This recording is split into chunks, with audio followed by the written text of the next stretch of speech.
If you saw my life 7 years ago, we were living the American dream. This is a neighborhood that I used to own.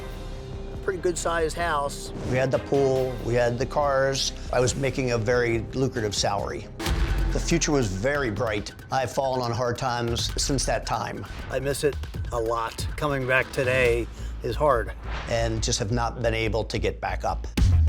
Just about 6 years ago, I did cheat on my wife. That affair lasted just about 2 years. It was totally living a double life. I was constantly lying about where I had to go. It was the beginning of the end of our relationship. And we finally separated a year ago, and I moved out.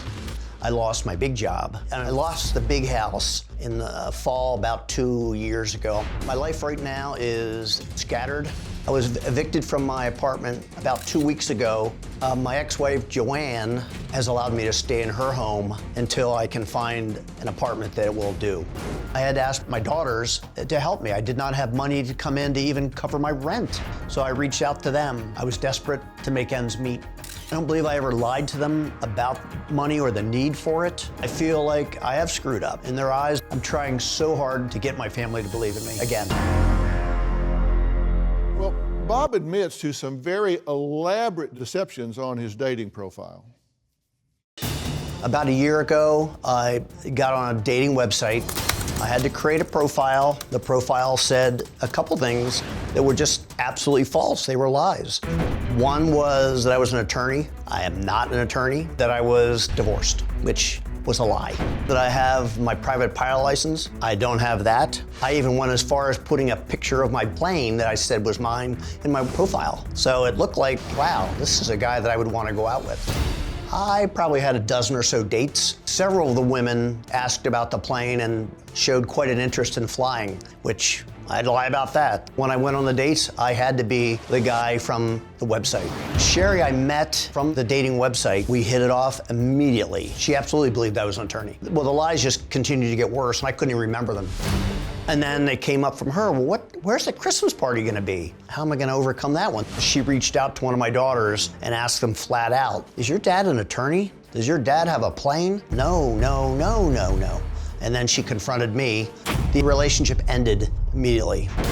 I've come to face a lot of things that have happened over the years as a result of my lies. It affected so many people. I'm done with lying. I really wanna come clean. All right, Bob, welcome. Thank you, Dr. Phil. Are you a pathological liar? I'd say recently with certain people, I was. I did that. Prior to that, probably before 2018, I don't recall doing anything like that. Well, you say you began telling lies in 2019, but you were having an affair in 2007. Oh, true. I did have that, and I guess that was so out of my mind. Oh, there was that.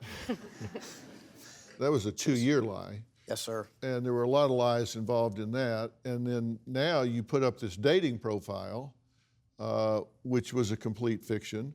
What's your theory about why you put it up the way you did?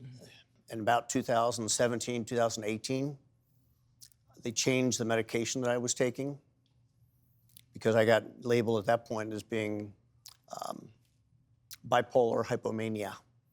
And one of the things under there was grandiose stories, storytelling, things like that. And I thought I fell into the trap there. So the devil made you do it? The devil and me, but probably a little bit of both, Dr. Phil. So you're saying that this was a mental illness? I think it truly was. Was, or you? Well, just as I sit here today, I'm a heck of a lot better person than I was a month ago. You guys have heard this a lot, right? Yeah. Many times. Yeah, that's a pretty common line.